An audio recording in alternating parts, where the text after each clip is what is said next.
po yung mga solid na spike shoes na nakuha natin ngayong araw. Kaya flex lang natin sa isa. Ito pinakamaganda sa lahat. Itong Brooks na to na middle distance size 9. Okay. Ganda po niyan. Brand new. Ayan. Kanyang ano. Ito po. Middle distance. Ayan. Ilalim. Ayan. Napakalambot at napakagaan po.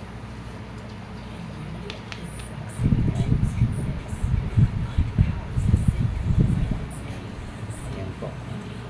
Okay. Next natin yung ating Nike na black and white. Ito. Size 10 and a half. Yan, solid. Yung red po niya, nabenta na po natin. Zoom Rival S. Black naman to, black and white.